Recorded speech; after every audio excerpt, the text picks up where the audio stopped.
Chukudien, 40 kilómetros al sudoeste de Pekín.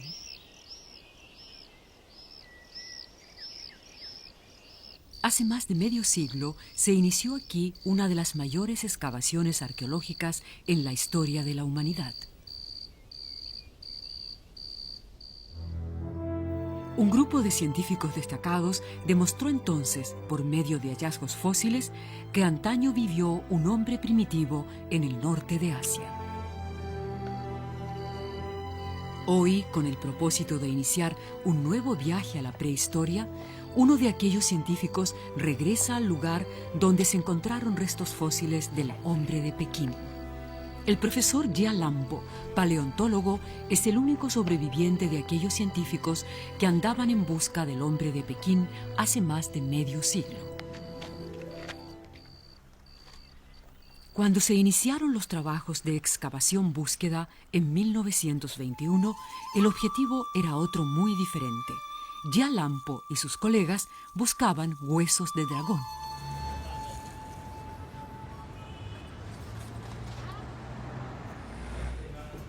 Desde tiempos remotos, en las farmacias chinas se han vendido huesos de dragón como remedio para todos los males, desde el reuma hasta las penas del amor.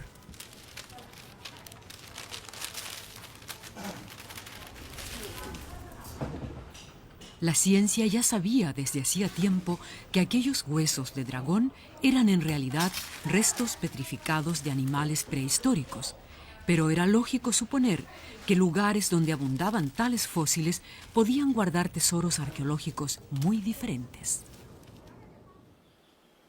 En 1921, el geólogo sueco Johan Andersson llegó a Chukudien atraído por los rumores de que las numerosas cuevas calcáreas de la localidad estaban repletas de huesos de dragón. El equipo de Andersson desenterró todo tipo de restos de animales que pudieron haber servido de alimento al hombre primitivo, huesos de aves petrificados, huesos de roedores, etc. Y finalmente encontró una prueba directa. 2 dientes que podían provenir de un ser humano. En excavaciones posteriores se tropezaron con la mandíbula inferior de esta misteriosa criatura similar al hombre. Luego, sorprendentemente, aparecieron rastros de fuego. Lejos de dar respuestas, estos descubrimientos planteaban nuevas incógnitas. ¿Qué clase de hombre se alojaba aquí? ¿Sería semejante al Homo sapiens? ¿O había salido a la luz aquí una criatura más antigua?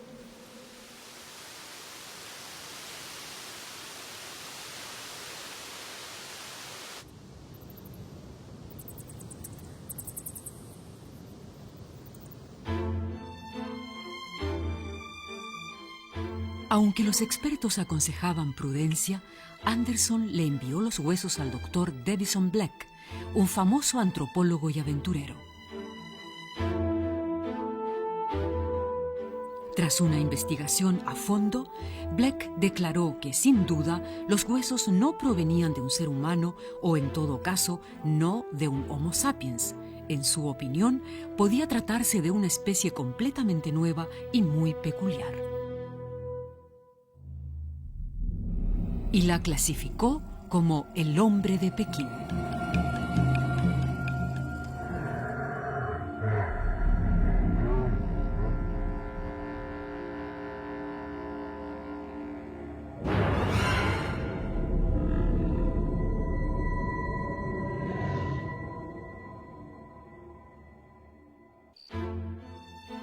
En un nuevo esfuerzo por descifrar el enigma de la prehistoria, se dieron cita en Chukudien los antropólogos más destacados.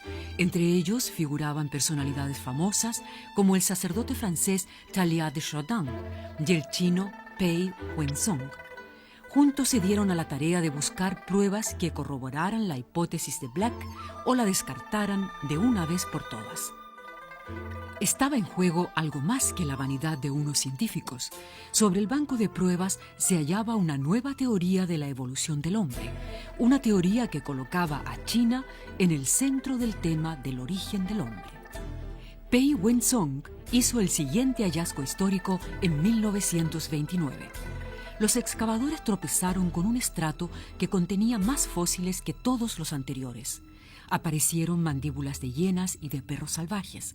Fue entonces que Pei Wenzong descubrió lo que en vano se había estado buscando hasta ese momento: una cubierta de cráneo del hombre de Pekín.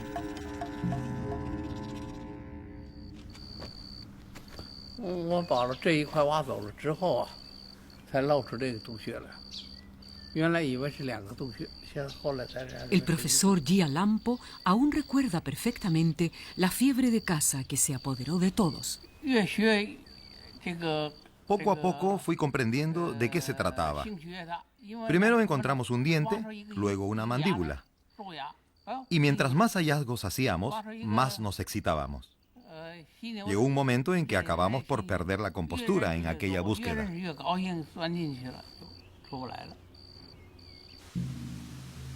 Los dientes no fueron más que el comienzo. Al final se habían descubierto huesos de 40 personas. Con estos espectaculares hallazgos, Chukudien se convirtió en una de las localidades más importantes para la investigación del hombre primitivo. La medición del tamaño del cerebro aportó importantes conocimientos sobre la vida del hombre de Pekín y su lugar en la evolución humana. El cerebro del gorila, uno de los parientes más cercanos del hombre, mide por término medio unos 400 centímetros cúbicos, o sea, que no llega ni siquiera a la mitad del tamaño del cerebro de un hombre moderno. Con unos 1000 centímetros cúbicos, el cerebro del hombre de Pekín es ciertamente más pequeño que el nuestro, pero mucho más grande que el de cualquier simio. Con un cerebro así, ya se podían hacer algunas cosas.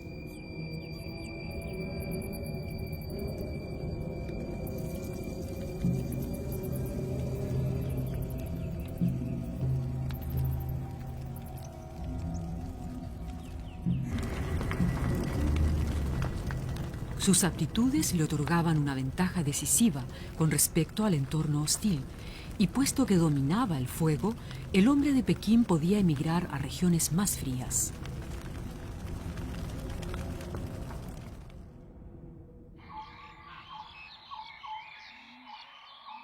Hace 400.000 años convivían aquí, al amparo de cuevas, unos 100 hombres, mujeres y niños. Se alimentaban de frutos del país y cazaban con lanzas, piedras y huesos afilados.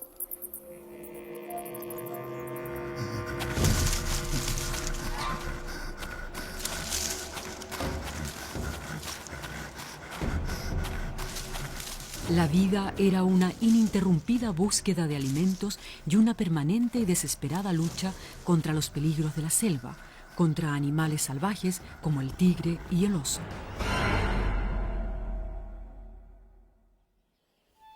A principios de la Segunda Guerra Mundial, el hombre de Pekín se vio amenazado por un peligro muy diferente.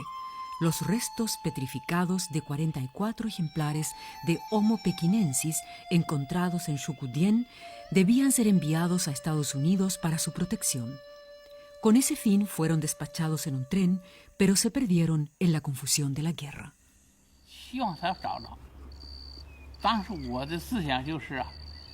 Fue una tremenda desgracia para nosotros, pero teníamos la esperanza de que el hombre de Pekín reaparecería en cualquier momento. En definitiva, no era un tesoro de oro o plata con el que se pudiera hacer dinero. Nadie sabía en absoluto de qué se trataba. ¿Y quién iba a comprar aquellos huesos? Por entonces aún confiábamos en esa probabilidad.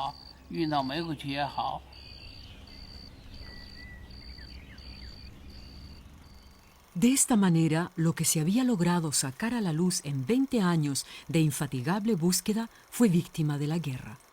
Cuando los japoneses ocuparon China, cesaron temporalmente las investigaciones en Chukudien.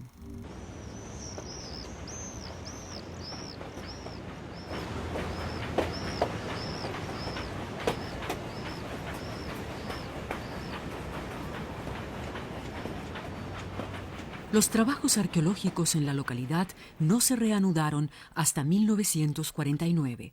A partir de ese año, los científicos se dieron a la tarea de reconstruir lo que se sabía del hombre de Pekín antes de la guerra. Para ello, se apoyaron en copias de yeso de los hallazgos fósiles y en los apuntes del equipo de investigadores que con tanto éxito había trabajado en su momento. Jia Lampo asumió la responsabilidad de coordinar los trabajos.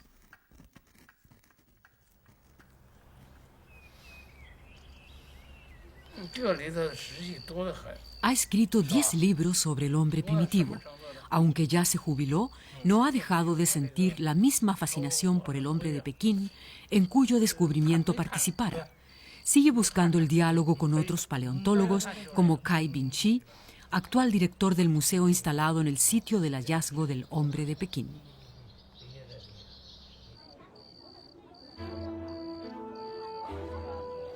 Cada año, unas 1000 personas vienen a conocer la morada de nuestros primeros antepasados. El Museo Arqueológico de Chukudien brinda a cada visitante la oportunidad de redescubrir por sí mismo al hombre de Pekín.